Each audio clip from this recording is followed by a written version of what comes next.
Hey, what's up, everybody? I'm Scott. I'm Shatay, and we are the Hazes. Welcome to the Love Haze podcast, where we believe that healing and wholeness are not destinations. That's right. We believe they're a journey, y'all. And here on the Love Haze, we talk about how to navigate through it. That's right. Today, we're challenging societal norms as it relates to manhood. While data shows that many men understand that talking about their problems is an effective way to deal with them, we still somehow choose not to talk about them. So we really want to, on the Love Haze, affirm that getting the help and support that you need is the real flex. Yeah. Thanks for showing up for our Black Love Journey. Let's get right into it. You want to talk about men, huh? I do.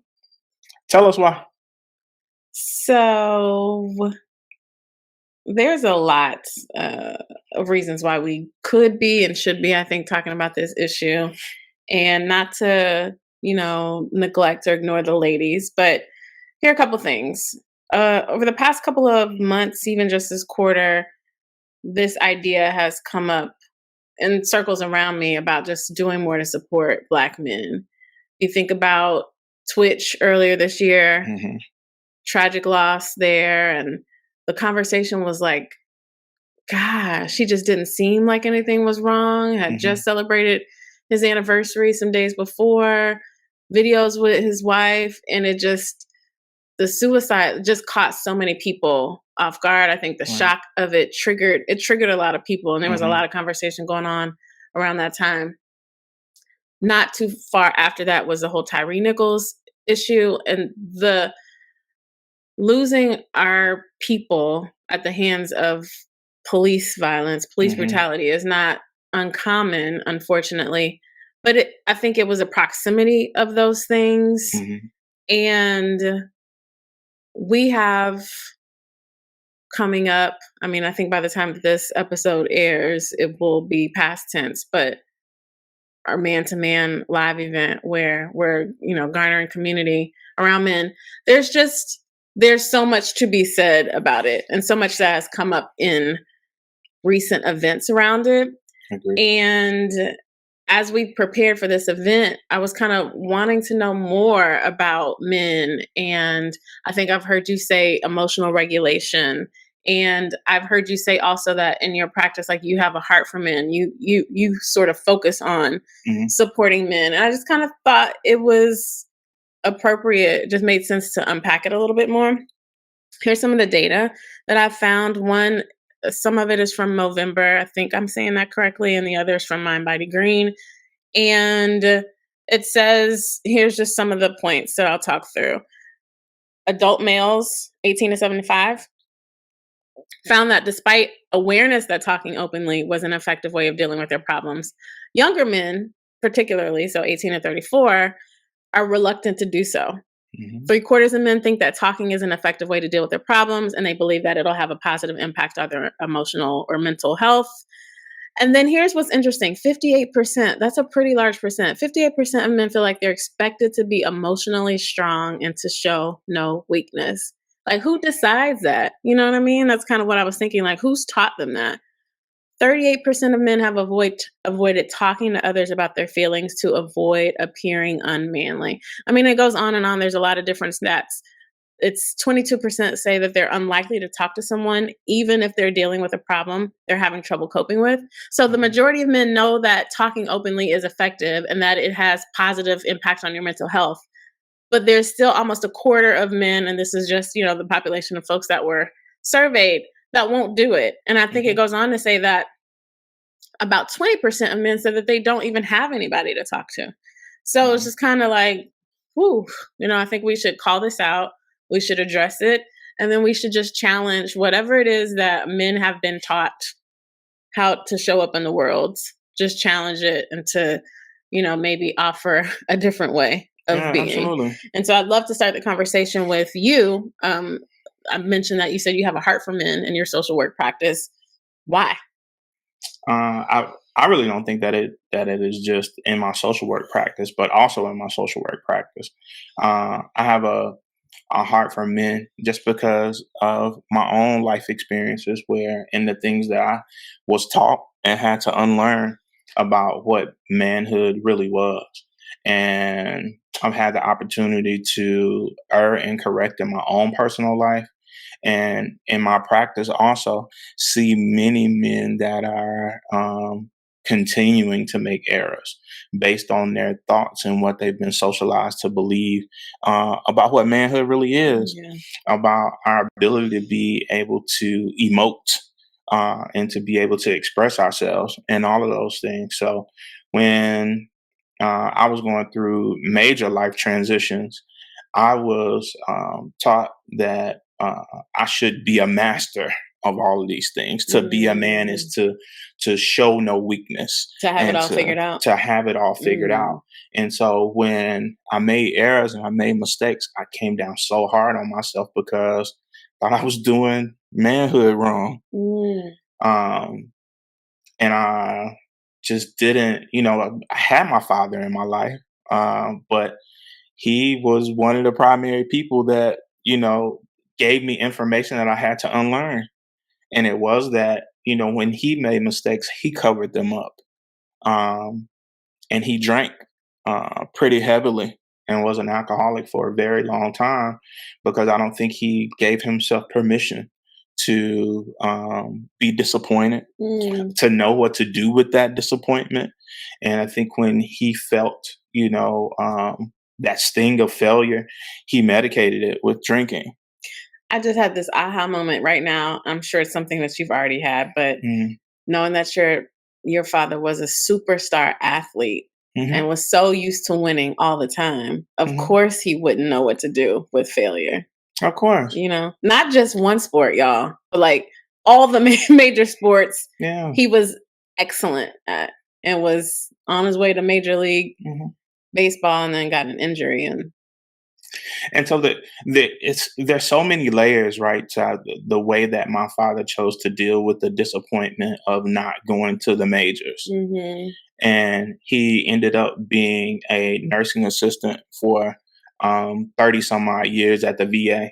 And just the disappointment I think that he felt in himself Yeah. for, I think, what he felt like, messing up his chances to go to the big leagues and the way that his life panned out. I think he medicated that a lot with his drinking over the years, like Yeah. never having fully gotten over that disappointment. When I look back over my life and knowing that, when I got my bachelor's degree, my dad was like, "Oh, hey, you need to get your master's." And then when I got my master's degree, my dad was like, "Okay, you need to get your doctorate." Mm. Like this constant feeling that it was never enough for him and Mhm. he was never satisfied.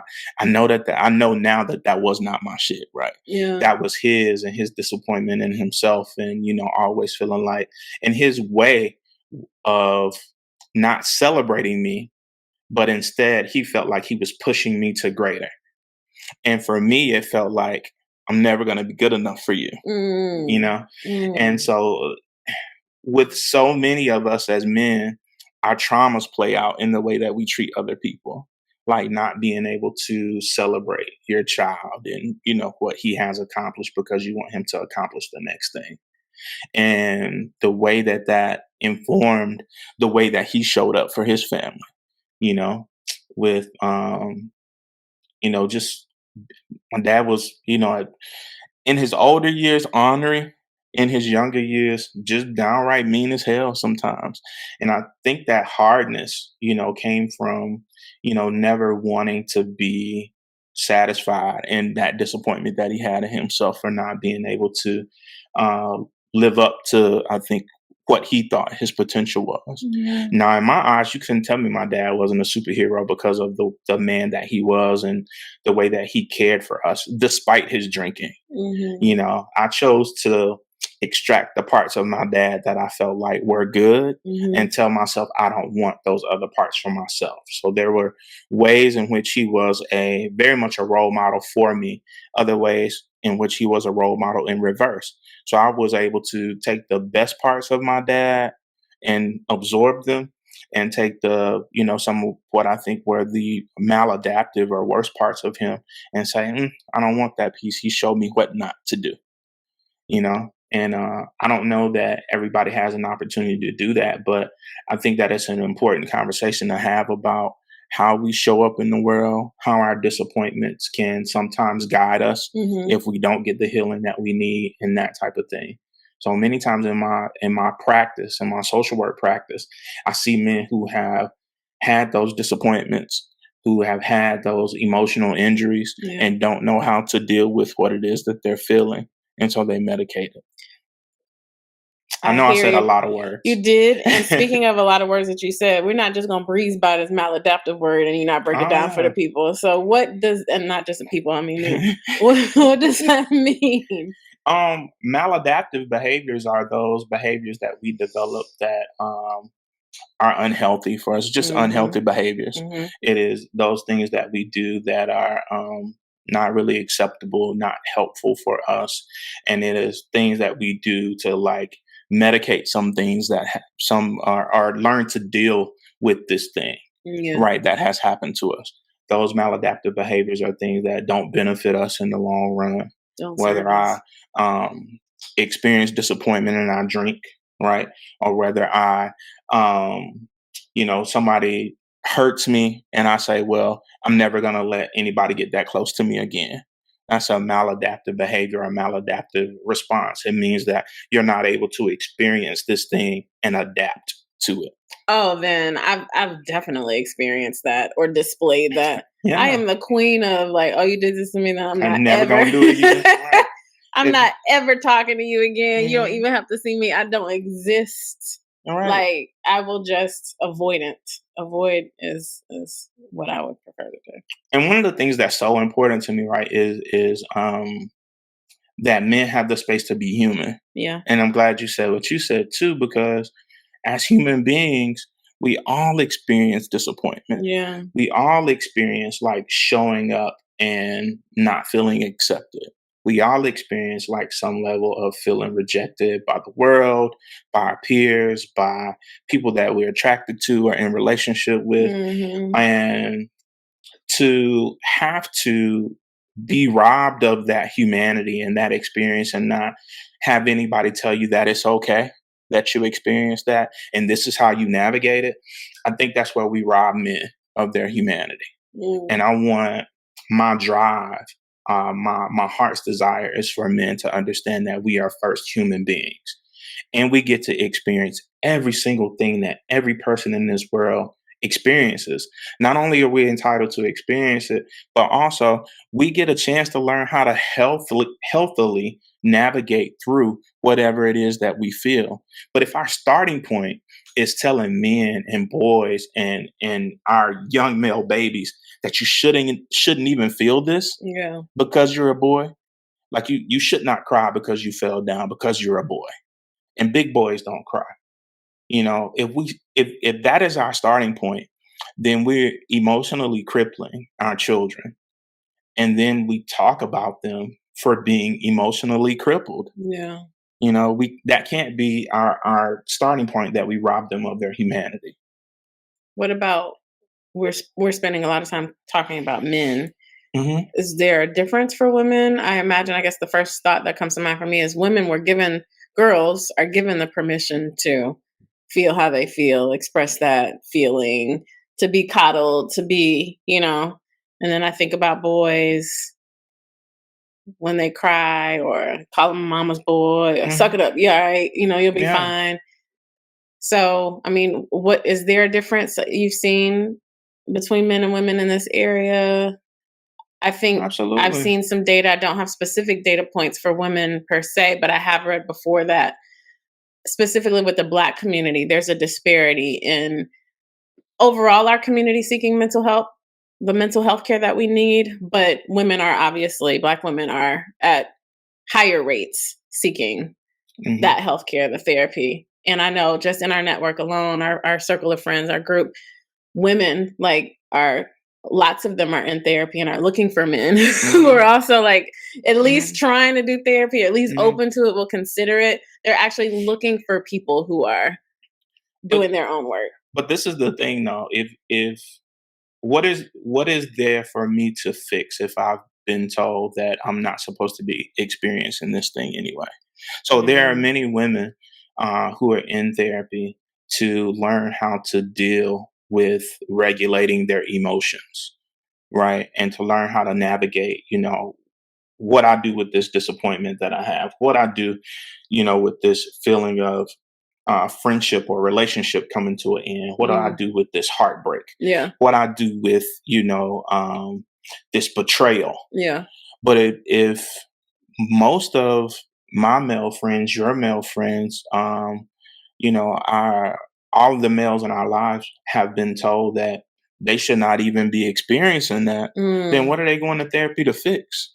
Most of them are telling themselves like, "I'm a man. I'll get over it. I'm not hurt. I'm good." But what they Mm. do sometimes, a lot of times, is develop some maladaptive behavior where some of us become very promiscuous. Some of us become womanizers. Some of us say that we'll never let anybody get that close to us. Some of us elect not to marry, or some of us elect to get into marriages, and we punish the person that we're in relationship with by being unfaithful. That's the way we choose to navigate the things that we feel, because people have told us like, you shouldn't be feeling that anyway, and you're less than a man if you do. You a punk, if you let this person hurt you. Mm. But what about that's mainly relationship though. What about work stressors, life stressors, racial trauma, like loss of family members? There are other things that one could still seek support for. All of those things hold true for me as it relates to, if somebody tells me that I'm not supposed to experience it in this way. When I think about grief, many of the times where I've experienced grief, I was told that I should be like holding up my sisters, holding up my mom, Mm. Mhm. being the strong one, Mhm. right? Because I'm the man. Now, when my father passed away, now you got to be the man. Now you Mhm. got to take care of your sisters, right? And where was my space to be able to grieve on my own? So I'm supposed to Mhm. put mine to the side, do it at some other time, because the expectation of society is now that you step up and you become the man of the house, right? Does that mean though, is that self-imposed? I just want to, I guess, challenge that and not hmm challenge you, challenge that idea. Where do we get that from? So who said that because you stepped up and told your father you take care of the girls and your mom, the family, that means that you could not grieve in a certain way? Who says that you grieving openly and taking the space and the time for yourself to feel how you feel is not also caring for them, is showing them that it's okay to feel? Do you know what I mean? Like who gets to decide that? And why don't more of us, myself included, choose how we want to show up irregardless of what society says, you know? I think that is the task that is ahead of us, right? To be able to do both. And for me, I know in my dad's, like, just being who he was, that was his desire that, I step up, take care of my mom and sisters and all that kind of stuff. And I have had to make my own choice to decide what that looks Yeah, I was like. about to say, what does that even Right. mean? I had to make the conscious decision that I was going to also grieve, Mhm. but taking care of them looks much different for me than probably what it looked like for him, or what he had said that he wanted from me. So, in my eyes, I'm honoring that by allowing them to be the people that they already are, and supporting their decisions and just being there for them and saying, if you need me, call me. But I'm not going to step in and try to be who my father was, Yeah. for them, or try to guide their decisions or make their decisions or any of those things. It is that I want all of us as men to be able to feel what it is that we feel, to be able to grieve the way that we grieve, to be able to be sad the way that we know how to be sad, and to be able to do so in a healthy way.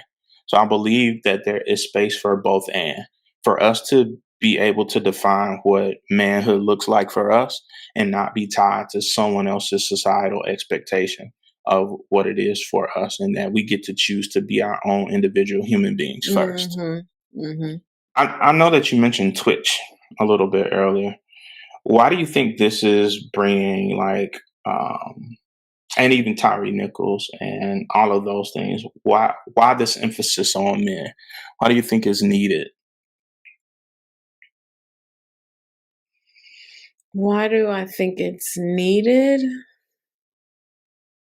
That's honestly a question I grapple with, if I'm being transparent, because even when it was coming up at the time, so earlier this year, January that was, I was I was the one pushing back a little bit. You know, I do this programming at my job. I lead the Black ERG.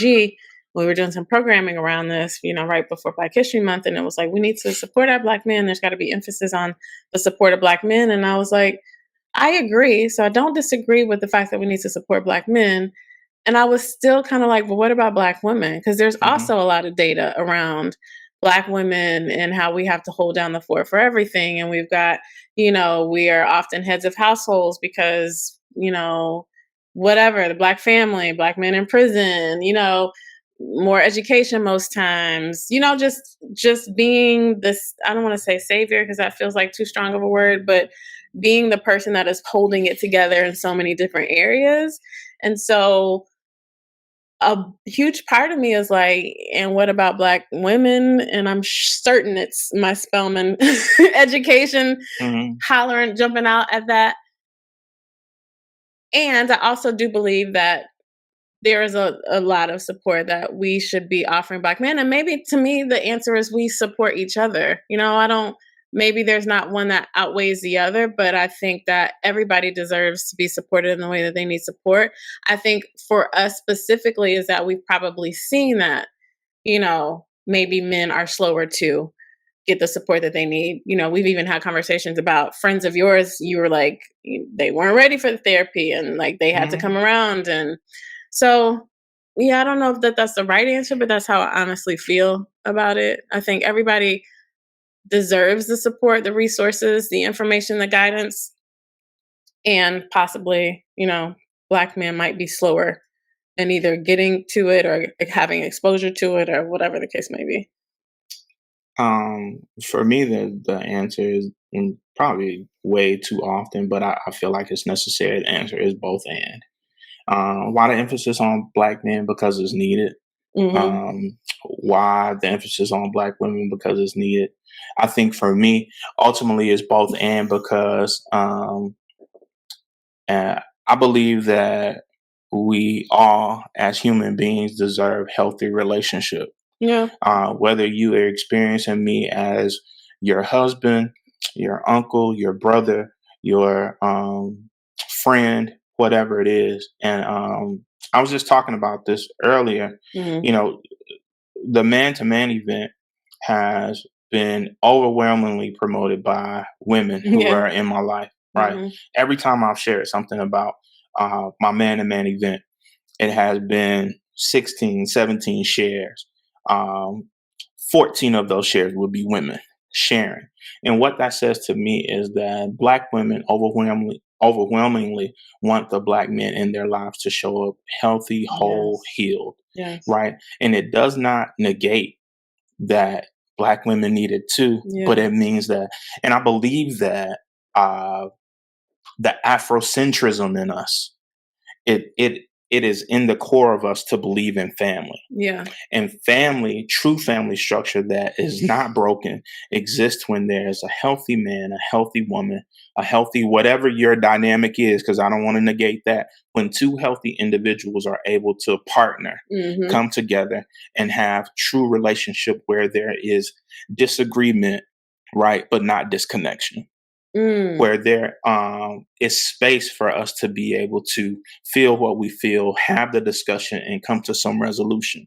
I believe that so many Black women have been sharing and supporting because they want us to be healed and healthy and whole. And they want a chance to meet us at this level and us be able to decide that we love and we want to be in relationship, that we want it to be healthy, that I want to be able to say that me and my sister had a disagreement over the weekend and we ain't fall out, Hmm. right? We still together, Hmm. right? We have decided that we are stuck with each other, we in relationship, and we are finding ways to navigate through our problems. So overwhelmingly, I believe that it is our view about family that pushes us to want each other to be better. Hmm. That's real. There are more and more women, even on the dating shows we watch. I've been really excited to see a lot of women just be like, he got more work to do. Like, I'm not taking on Mhm. any projects, and he has more inner work to do. Mhm. People calling out red flags, they calling out people's traumas, they calling out they Yeah. stuck places, and that is beautiful to see. And of course, Mhm. these are people of a certain age. So in our 20s, we were just looking at, ooh, somebody cute, and you Yeah. know what I mean? Like when life was that simple, right? Mhm. But at a certain age, that stuff absolutely matters. Mhm. It matters so much. So what's the haze of like overcoming this idea of, I don't know if it's toxic masculinity. I don't know if that qualifies as toxic, but what's the haze of overcoming this idea of manhood to then take the steps to find a support system, talk it out, use your words, right? Uh, the haze, in my opinion, is like snatching our humanity back anytime somebody tries to take it away. Mm, Anytime somebody tries to tell me that I shouldn't be feeling, mhm, or I shouldn't be doing this thing because of manhood, or that whatever it is that I'm displaying in the moment equates to somehow being less than a mhm, man.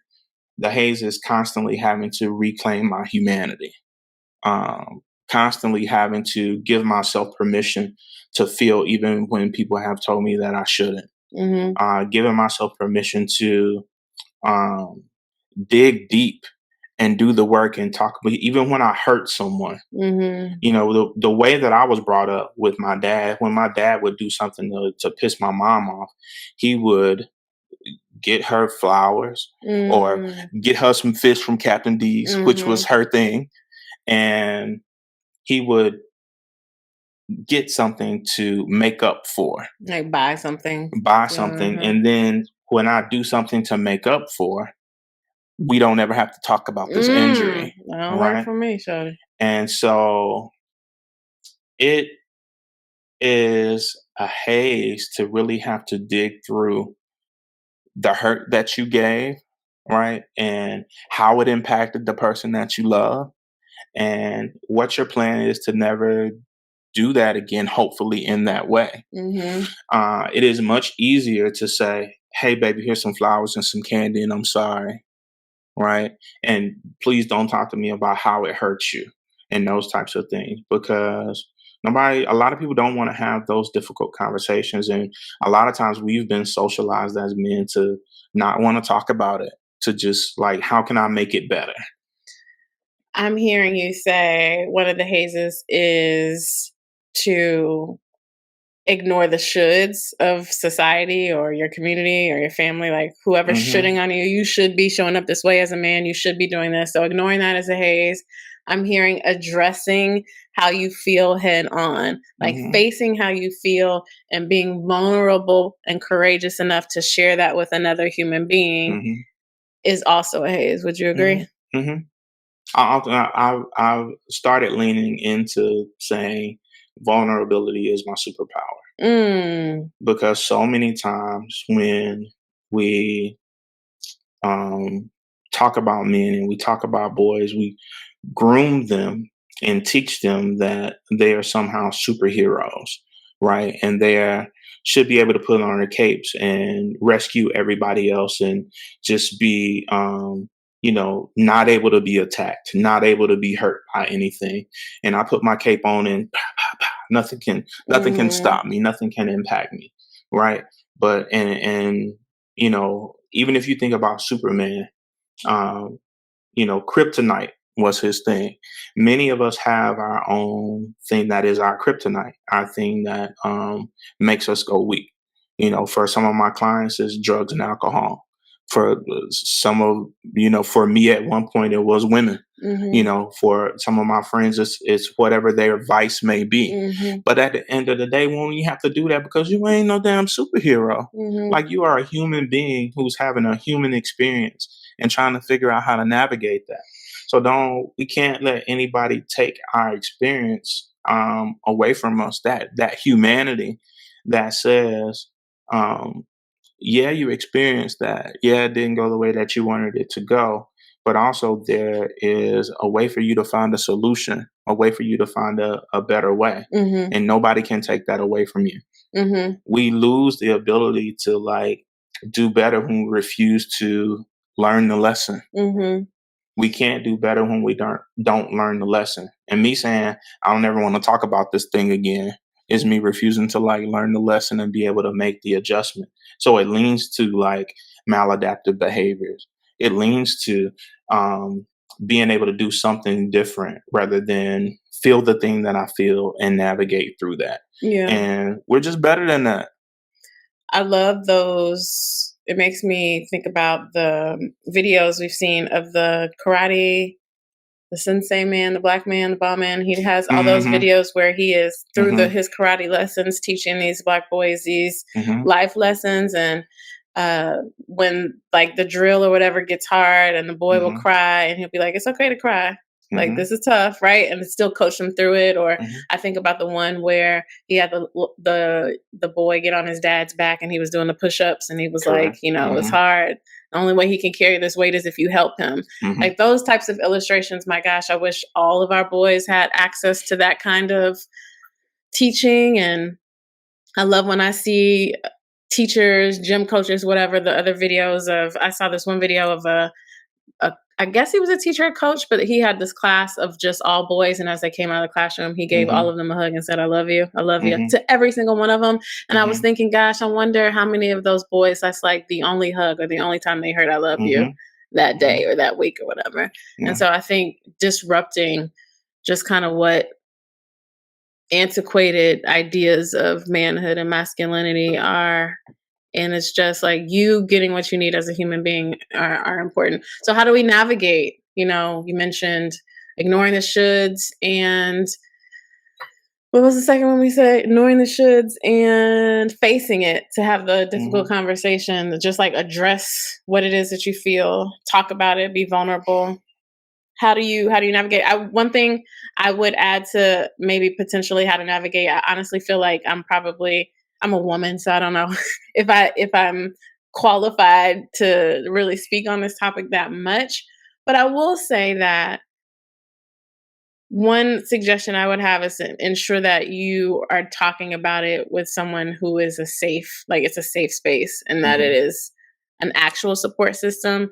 So I hear Brene Brown say this, don't overshare just to be oversharing and calling that vulnerability. Hmm. Like you don't know if it's the right audience. It might not be the right time. Is it too much? I don't know if it's TMI, whatever it is, but who do you have a genuine relationship with?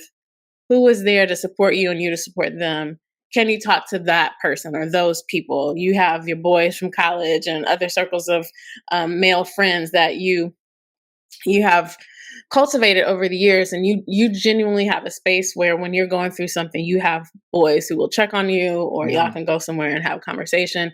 I really make sure check the quality of that relationship before you go and be vulnerable, because then it can backfire. It could be Hmm. this kind of confirmation bias where oh, you chose the wrong person to say something to, and then they misused the information or shared it with somebody else, or they, called you weak because you feeling that way, told you to just man up. And that could really make you go into a shell, revert back, and never want to share again. So I would just Hmm. say be wise in who you choose to open up to. But even with that, right? uh, We are tasked as human beings. I believe that human beings all deserve community, Hmm. right?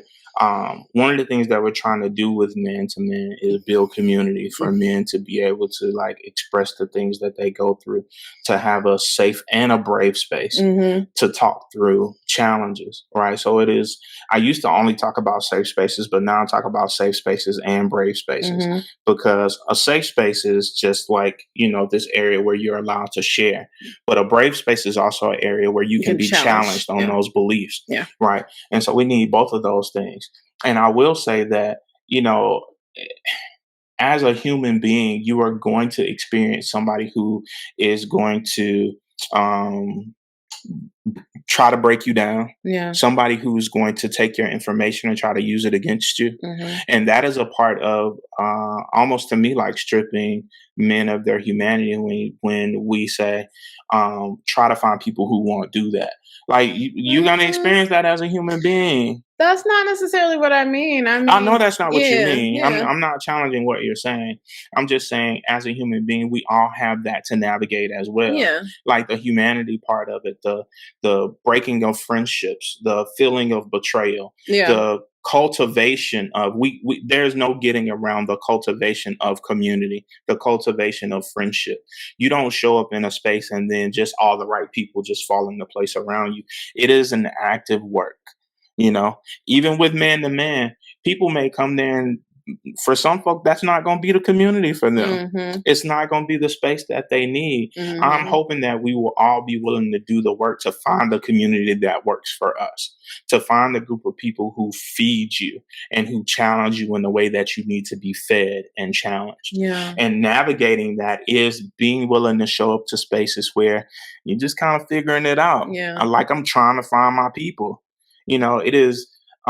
We talked before about like both of us being able to find our tribe, you know, and it is ancestral, within us to be able to find our tribe, to be able to mhm, find our people, the mhm, folk who resonate yeah, with us and who provide, what it is that we need.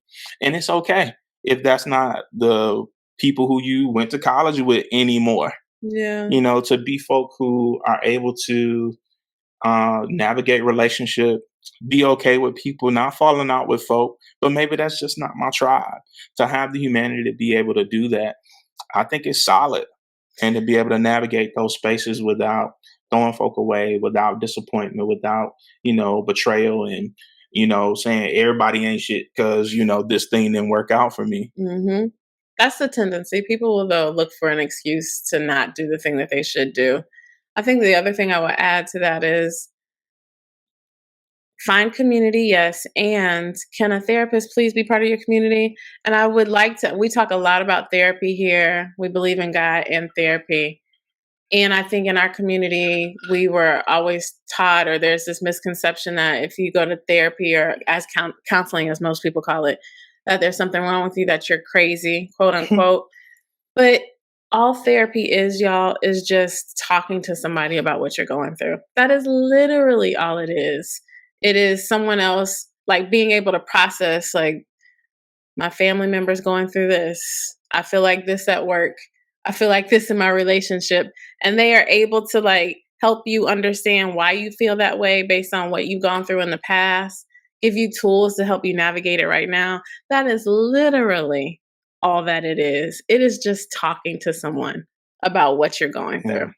And you got to be ready for that level of brave space too. Yeah. I remember being in college, and my best friend Stud. Um, I remember falling out with this girl. She had, and I didn't really fall out with her. She just basically was a rejection. Mhm. I wanted to date her. Had got her this some flowers. Well, I ain't even gonna front like I had money. I got our pantyhose from the gas station, but I had Wow. written her a poem, made her this little mix CD, and basically it was a rejection. So I was like, okay, I don't like you no more. And so my best friend has been my dude for forever. He was like, oh, you don't like her no more? He's like, nah, I don't like her no more. He was like, oh, you hate her, we hate her. So he was always my like, no matter what, Stud was riding with me, And so many, all of that to say that so many of us require yes men and yes women, Mm, right? Not people who challenge us to be better. And at that time in my life, it was great to have a friend who was just like, no matter what, you my dude. If you hate her, we hate her. That's it. what up, We don't like Maurice? right. We don't like her no more. Right. But our friendship evolved over the years into being able to challenge each other. Yeah. You know, um, when I was dating and all that kind of stuff coming up through grad school and going into my adult life, he was more so able to be like, well, now, dog, what did you do? Mm, What happened there? And there have been times when I challenged him and he ain't receive it a lot of times, mhm. but still our friendship grew to a point to where we were able to challenge each other and say, yeah, I'm your boy. I got your back. Whatever you need to do is okay. But also What is it that you could have done better in these spaces? Yeah. So people, that community has to be people who are pushing you to the next level, and you have to be ready for that, to not just have yes folk around you. And therapy does that for me, and for a lot of people it challenges what your norm is and how you've been getting by. Yeah, and we don't wanna just get by. We want to Nah, thrive through life. I nah. don't wanna just exist. I wanna experience the fullness that life has to offer. And so much of my therapy has been like breaking down those societal norms, those things that I believed about manhood, Yeah. um, stuff that I just brought along with me. Yeah. Looking back at all of those relationships that I stayed too long in because I believed that as a man I was supposed to stay. Um, People that I just continued to show up for, no matter what, because I thought that that's what I was supposed to be doing as a man. Yeah. Money that I just continued to give because I thought that's what I was supposed to be doing as a man. I thought I was supposed to be taking care of this, and I was enabling a lot of behavior around me, and I thought I was just being the man, Mm. you know, You were winning at manhood. But winning. you know what? Can we just say this? You were winning at manhood, but how did you feel on the inside? You were winning at this idea of manhood, but how Mhm. did you feel? How did Scott Hayes feel? I felt awful. I mean, I not hate it just here. not just awful, but I felt unseen. And Mm. the responsibility that I had to take for that was I did not allow the people that I was in relationship to see me because I thought that it was my job as a man to like be this unseen provider. And as Mhm. long as the person that I'm supporting is thriving and they look good, then I'm doing what I'm supposed to do. Yeah. Right. That circles back again to like all childhood injuries when used to ask my dad, like, why you don't say that you love us? And he was like, did you eat? You asked Mhm. him what to sleep last night? Then Negro, I love you. But that's a very clear word, like love languages thing. You Hmm. need words of affirmation. Your daddy probably was like Hmm. an acts of service person. But I think that we all need to know how to communicate. Yeah, I agree. I agree. Communication is key. And again, back to the responsibility I took in the things that I did and showing up in what I believe to be manhood. I believed at one point that, other people that I was in relationship with was somehow absorbed through osmosis, you know, doing those things for me because I was doing them for them. And that's not really how human behavior Mm, works. And you have to communicate what it is that you need and yeah, want in relationship, and not be a person who believes that I'm just supposed to be doing this because I'm the man, yeah. right? I should not be going back and forth with another man about what I need in relationship because men don't do that. Men Mhm. don't have those discussions. Yes, men do.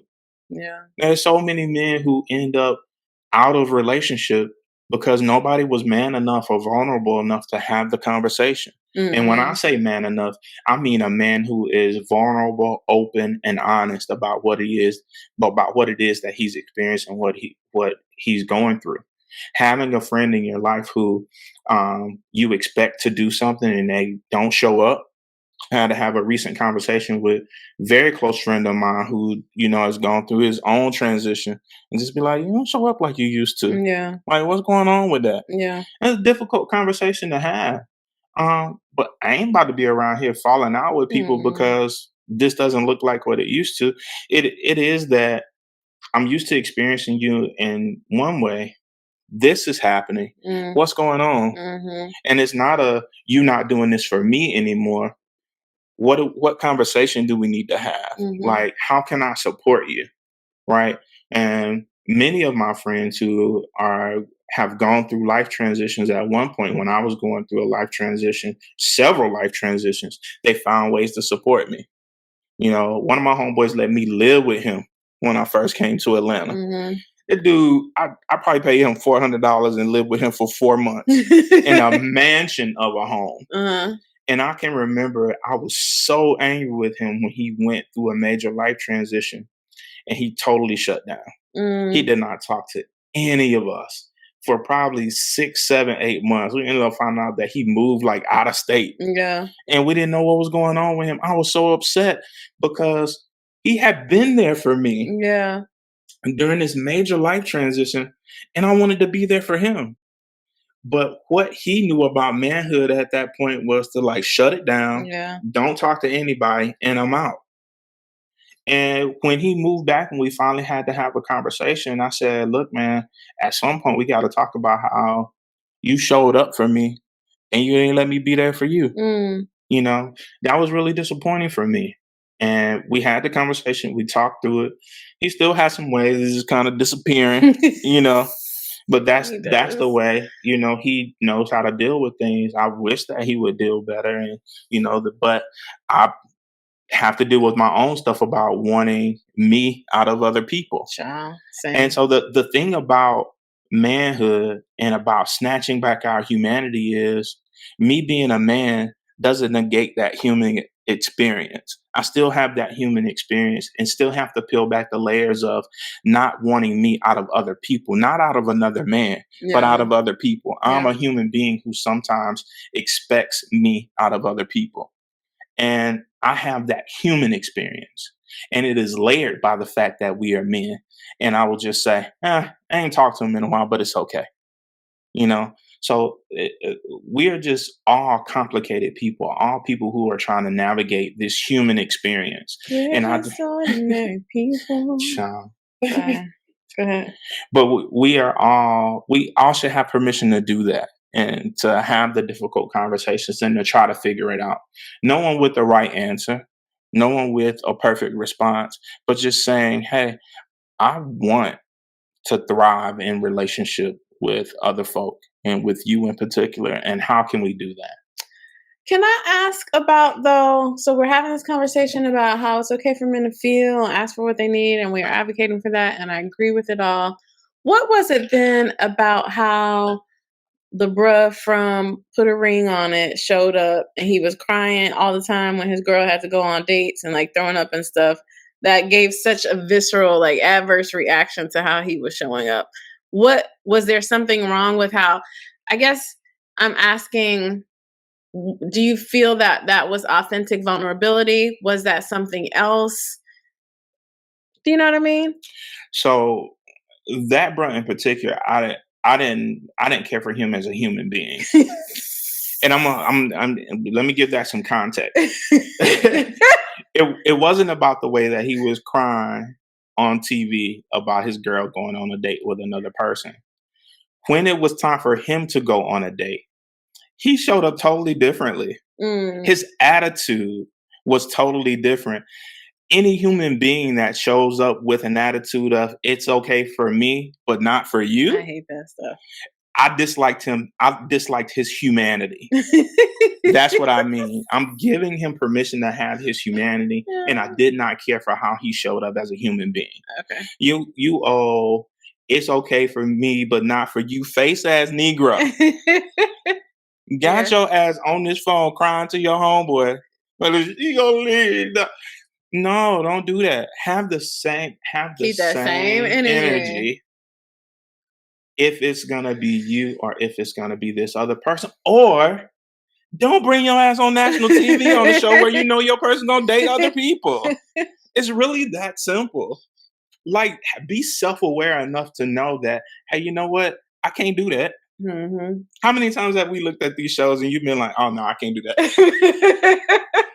You've been like, cause Scott Hayes, if you came here with another girl talking about you for the go, I'm burning the whole house down by the time you but and even in jest, we understand it, we understand and we are self-aware enough to know that space ain't for me. Mm-mm.